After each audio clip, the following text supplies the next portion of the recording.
Estimados pasajeros, muy buenas noches. Qué bueno que ya se encuentran aquí, en este nuevo viaje que nos congrega a pasar. Un momento aterrador mientras recorremos la desolada carretera. Queridos pasajeros, la entrega de hoy es un tanto diferente porque se ha obtenido a través de la investigación. Primero escucharán un breve contexto que nos hará adentrarnos en la historia y posteriormente 4 impactantes testimonios reales con respecto a ella.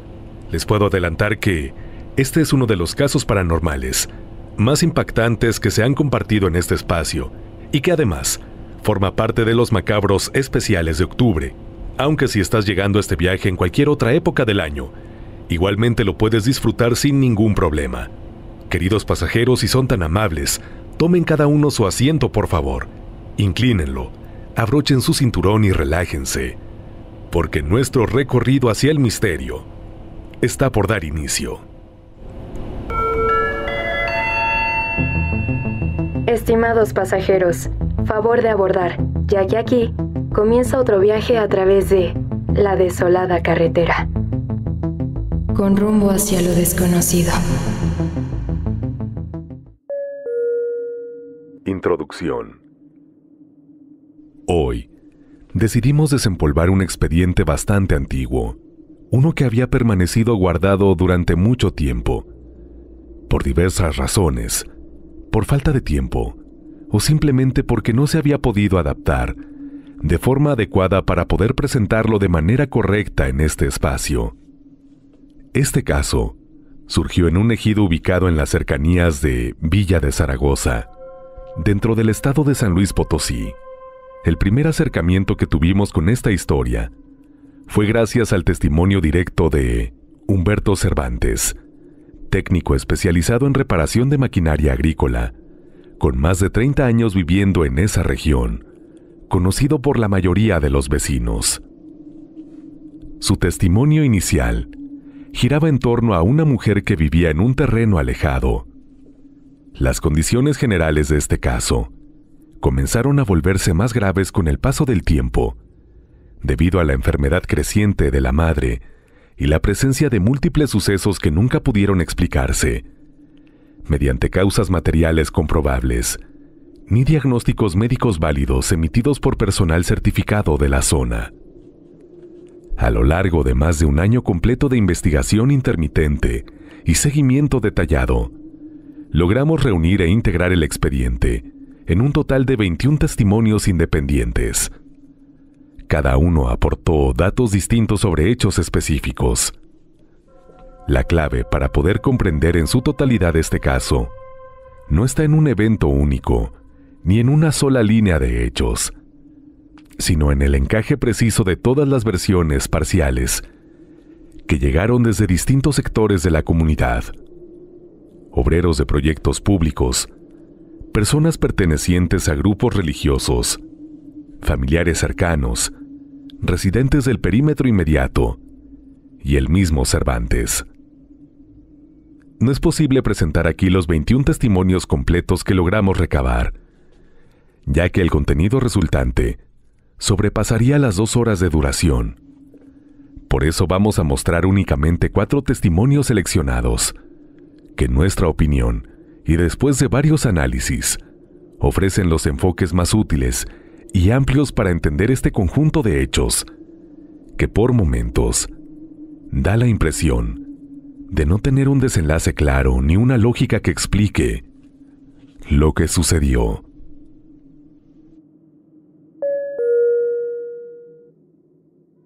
Primer testimonio: la sombra del cementerio. Yo nací en un terreno que quedaba detrás del cerro, del lado donde ya no se siembra nada. Mi madre vivió ahí toda su vida, desde que era niña hasta que murió. Nunca se fue a otro lado. Yo sí, por temporadas, pero siempre regresaba. A ella nadie la visitaba. No tenía amistades ni conocidos que la buscaran. Con algunos vecinos se hablaba solo lo necesario, pero no era una persona bien vista. A veces le dejaban recados en una servilleta o le aventaban algo de pan de un carrito que pasaba. Nada más. Yo sabía que eso tenía que ver con lo que había hecho muchos años antes, cuando yo tenía como 14 años. Todo empezó por un hombre, uno que vivía en el pueblo y tenía esposa. Mi madre lo conocía de antes, no sé de dónde, y no sé por qué pensó que podría casarse con él, después de que el hombre ya estaba casado y hasta con varios hijos. Mi madre le mandaba comida a su trabajo 2 veces por semana. También le mandaba ropa. Como nada de eso funcionó, entonces lo que siguió ya no fueron intentos comunes. Mi madre empezó a hacer cosas raras, a plantar cosas raras ahí en la casa. Eran hierbas que no servían ni para comer ni para preparar té. Eran plantas de una naturaleza extraña y con una finalidad dudosa. Estas plantas tenían un olor fuerte. Además crecían demasiado rápido. En cuestión de una semana ya estaban listas, ya fuera que dieran alguna flor o algún fruto, pero solo se tardaban una semana. Mi madre recolectaba lo que fuera que les brotara. Metía en pequeñas bolsas y también metía trozos de carbón. Amarraba la bolsa con un hilo de color rojo. Ella nunca supo que yo vi lo que hacía con esas bolsas, porque se esperaba que fuera ya de madrugada. Después agarraba las bolsas y se iba al panteón, y ahí las enterraba. En ese momento, yo no tenía ni la más mínima idea de qué rayos era lo que pretendía hacer con todo eso. Digo, creo que ahora todo es obvio, pero pues en aquel entonces, yo era un adolescente. Pero lo que fuera que ella estuviera haciendo en un principio, de plano no le funcionó, porque con el paso de los meses, sus, vamos a decir, entre comillas, trabajitos, se fueron volviendo cada vez más complejos, y hasta me atrevería a decir que se volvieron ciertamente macabros, porque después ya no solo era el carbón y lo que brotaba de las plantas raras, no, ya no solo era eso. Después, mi madre empezó a poner dentro de las bolsas plumas de aves, a las que se las arrancaba sin quitarles la vida.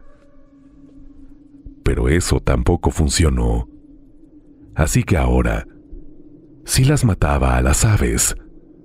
Entonces a las bolsas, además de las plumas, también metía pedazos de huesos y hasta sangre de las aves.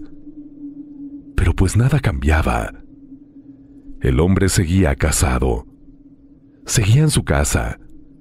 La esposa iba y venía al mercado como si nada. A mi madre eso no le gustó. Mi madre empezó a desesperarse y a volverse... No me gusta usar la palabra porque suena feo que yo me exprese así de mi propia madre.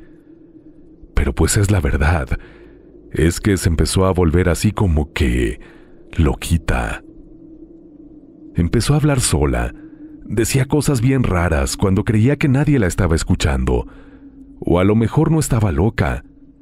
A lo mejor estaba hablando con alguna entidad que solamente ella podía ver. No lo sé. Ambas cuestiones son posibles. Pues resulta que una mañana que me desperté, me di cuenta de que me faltaban 2 dedos de la mano izquierda. No sentía dolor, ni siquiera una pequeña molestia. Nada.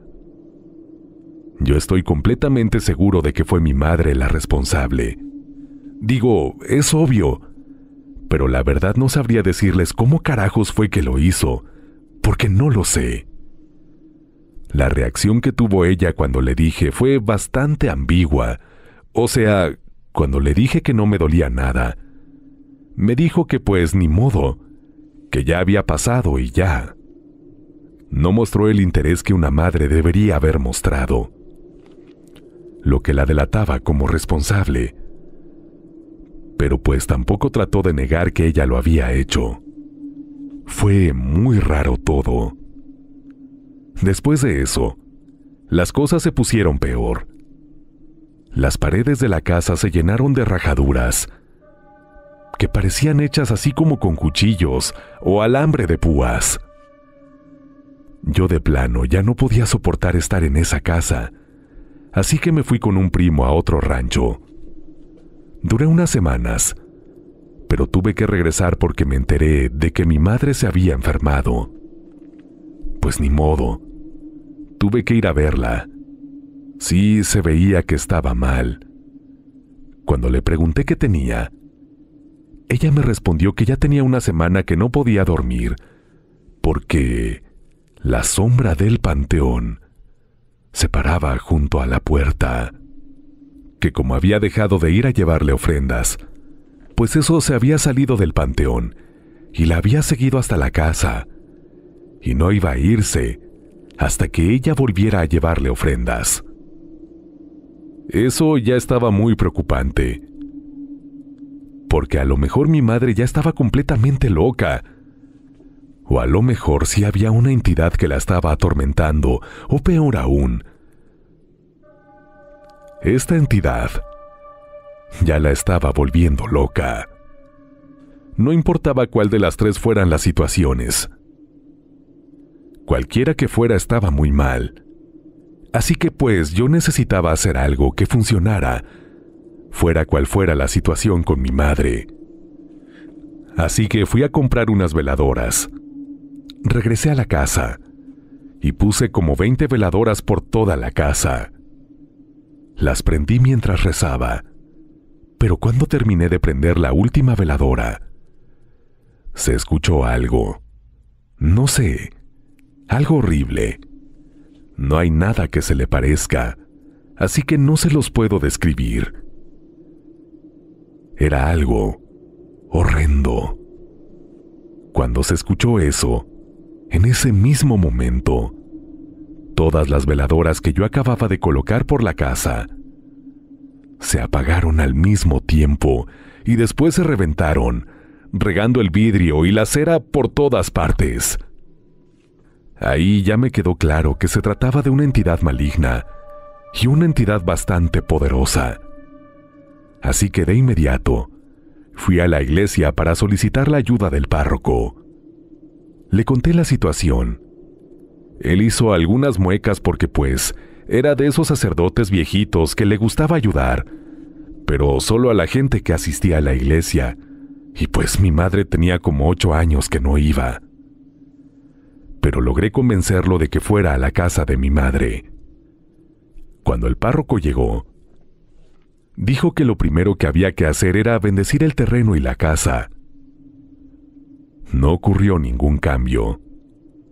A lo mejor, no sé, yo me imaginaba que habría alguna manifestación como señal de que ya todo había terminado. Pero pues no pasó nada. Y solo quedaba esperar que la visita del sacerdote hubiera servido para algo. Mi madre, por supuesto, se enojó de que yo hubiera llevado al sacerdote. Dijo que ese hombre no sabía lo que hacía, que no tenía la fuerza suficiente para lidiar con la sombra del cementerio. A los 3 días, llegó a la casa la madre del hombre con el que mi mamá estaba obsesionada. Era una señora mayor. No saludó. No pidió permiso. Solo entró. Llevaba un costal pequeño y 2 piedras en cada mano. 2 muchachos la acompañaban. Eran unos cuantos años mayores que yo. Ellos me agarraron por la fuerza y me sacaron de la casa. Era obvio que esa mujer estaba ahí para hacerle algo a mi madre. Cosa que lo entiendo, de verdad.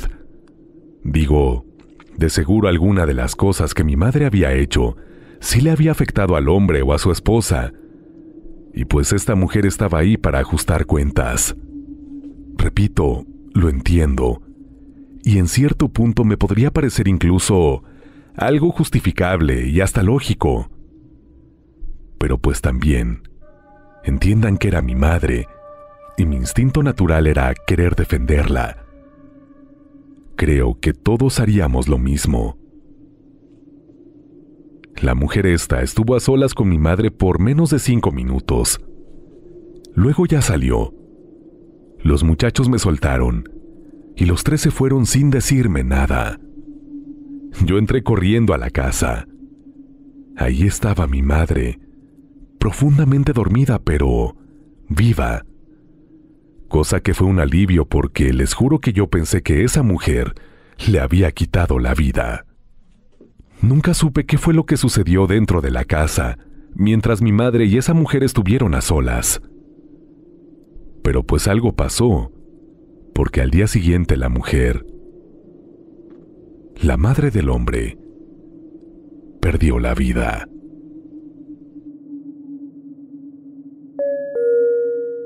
Segundo testimonio: el cadáver de la abuela.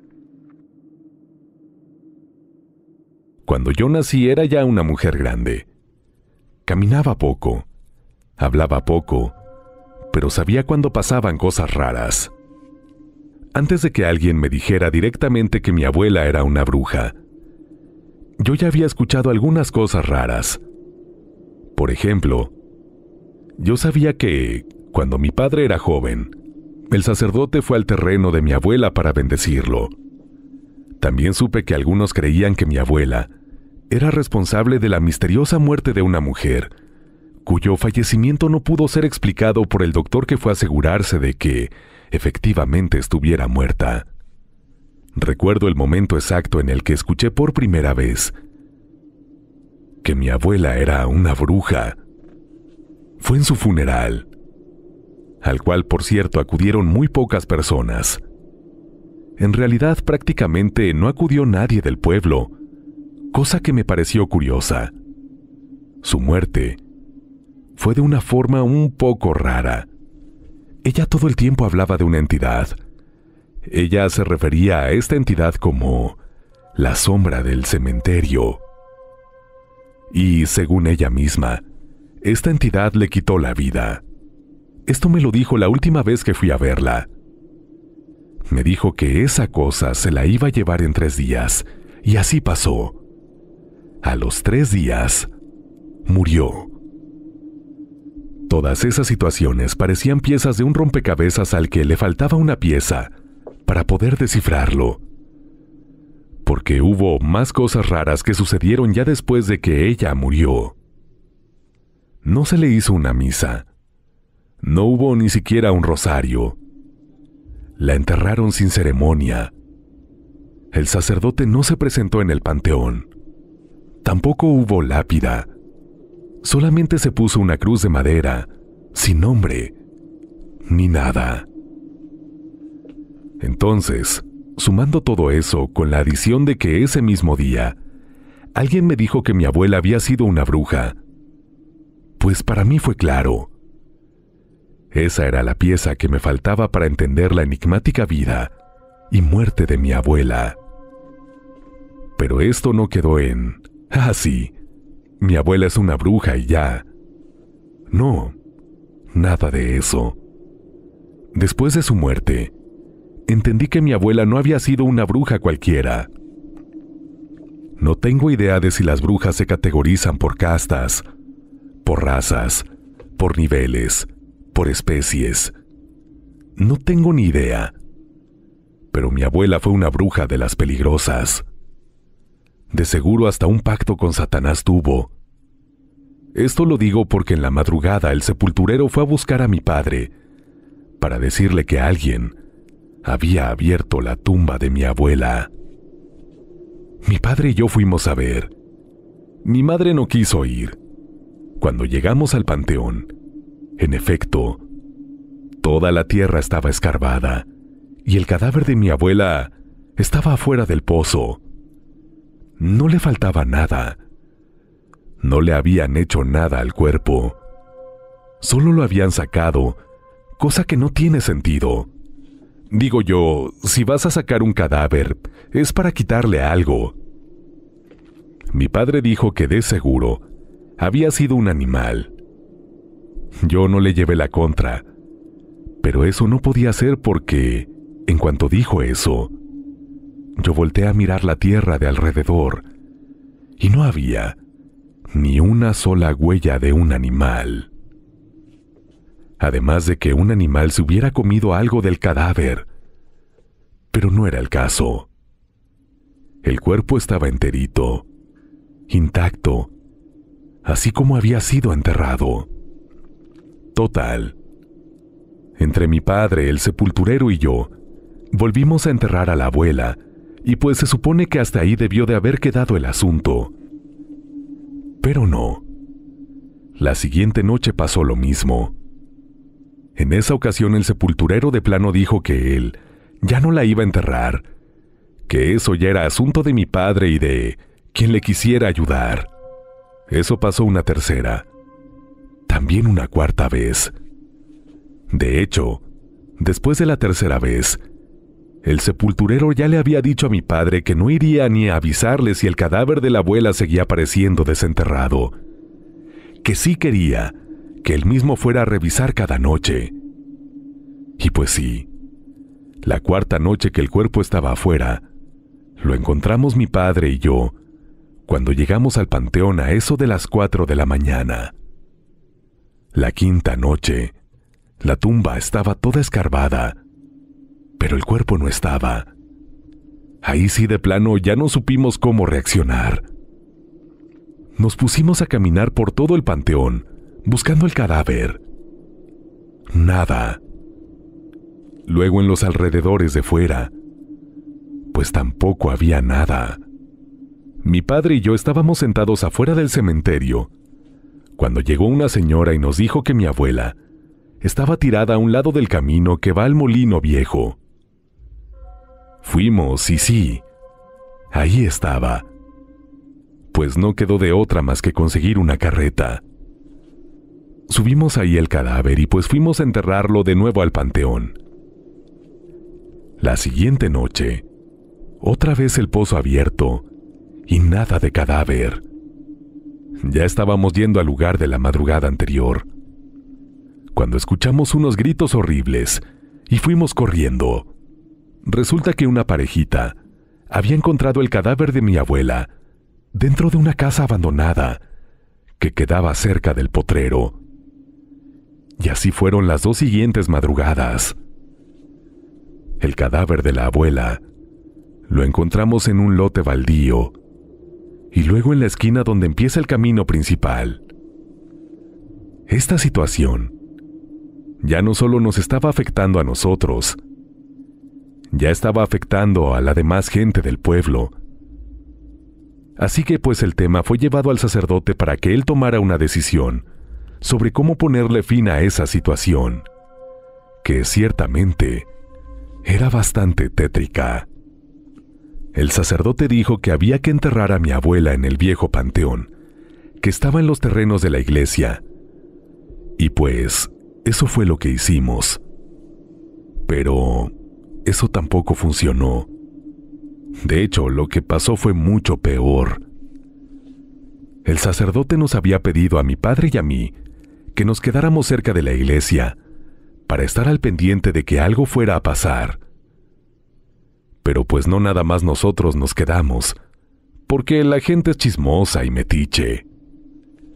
A las 3 de la mañana en punto, todos pudimos ver cómo mi abuela salió caminando de los terrenos de la iglesia.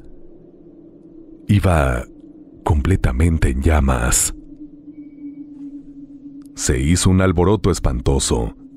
La gente salió corriendo. Se hizo un griterío. Las viejitas se desmayaron. Los niños empezaron a llorar. No, un caos total. A mi padre y a mí no nos quedó de otra más que pues seguir al cadáver ardiendo de mi abuela hasta que se detuviera. El cuerpo dejó de estarse quemando después de haber avanzado como 7 kilómetros.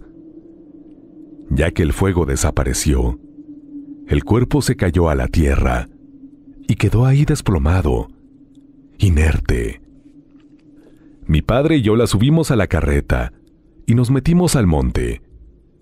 Nos adentramos bastante, como 4 horas. Luego ahí, a mitad del monte, en medio de la nada, la enterramos.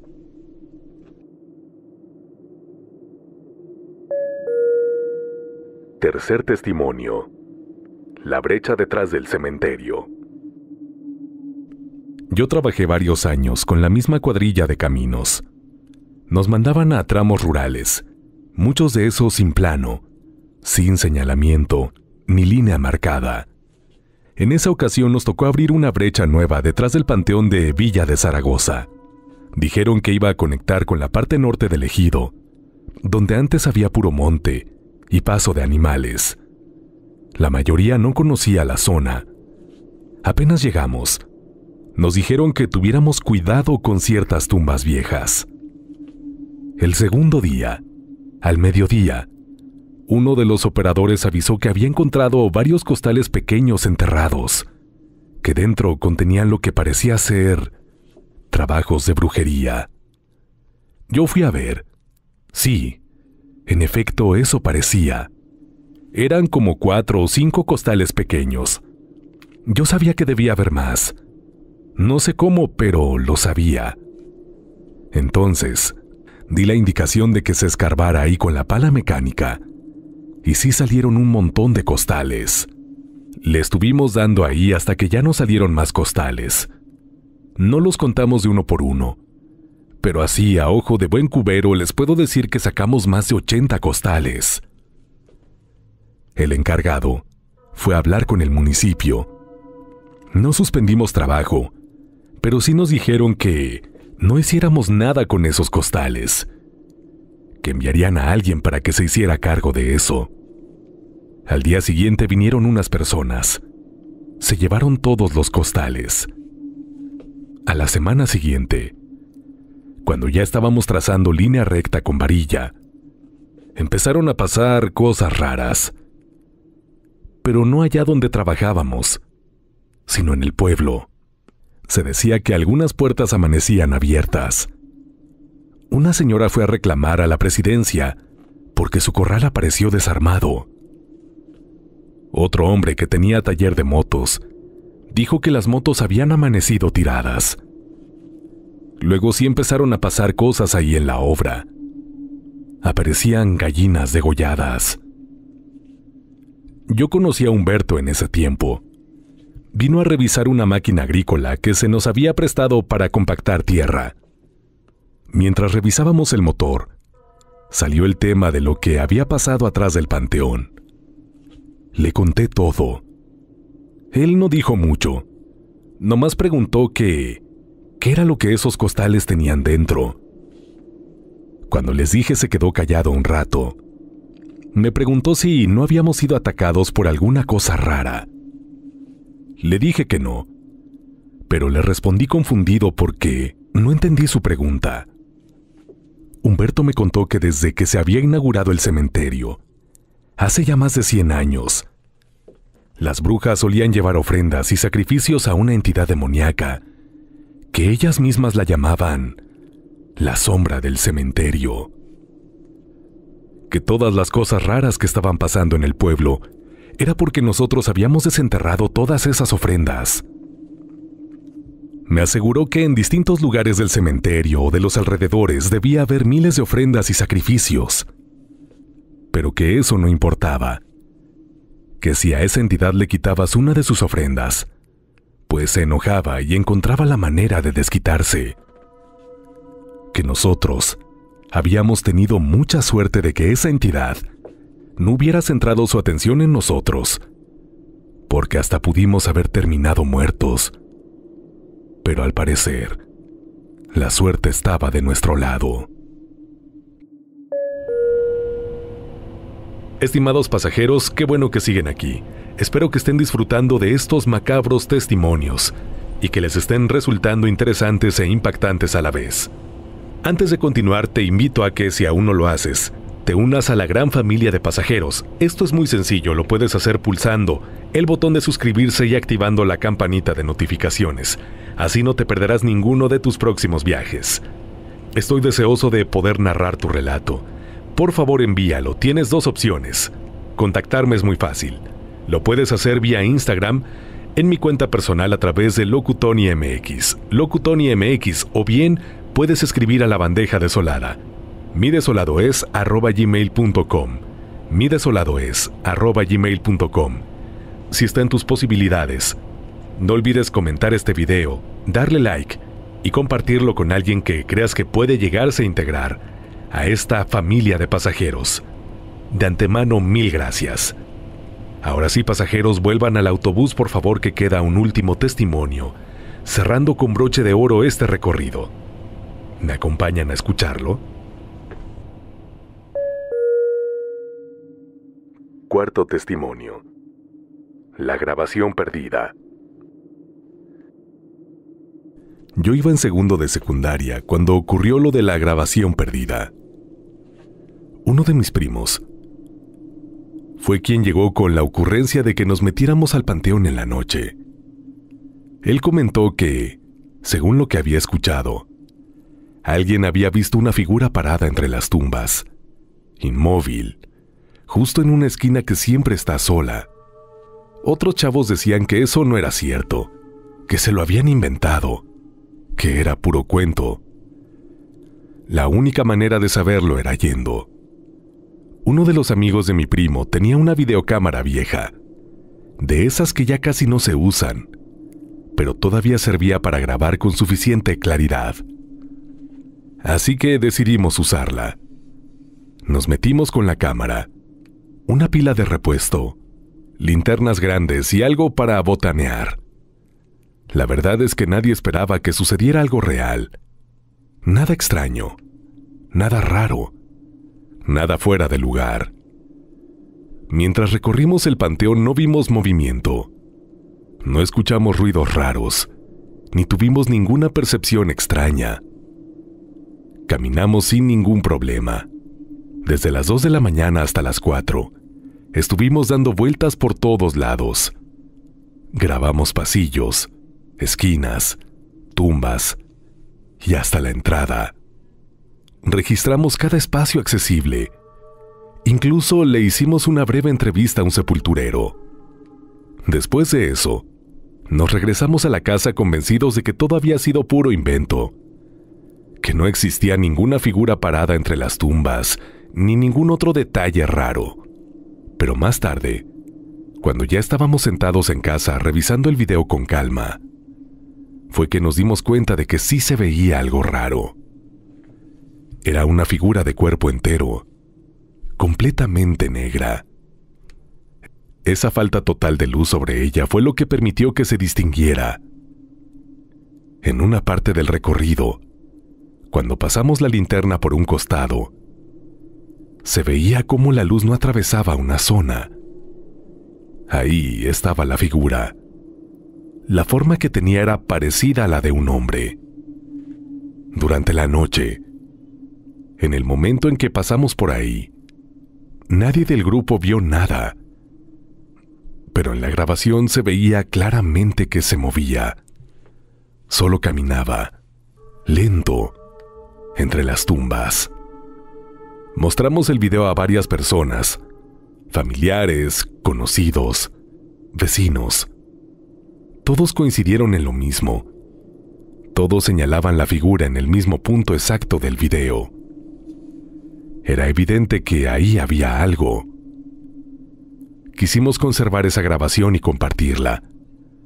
Para eso buscamos un lugar donde pudieran convertirla en un archivo compatible con celular. Había un negocio que ofrecía ese servicio y fuimos a dejar la videocámara.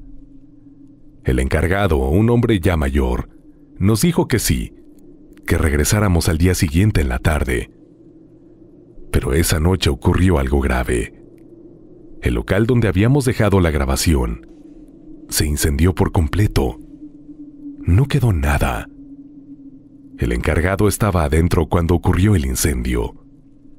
Perdió la vida ahí mismo, y con él también se perdió la única copia de esa grabación.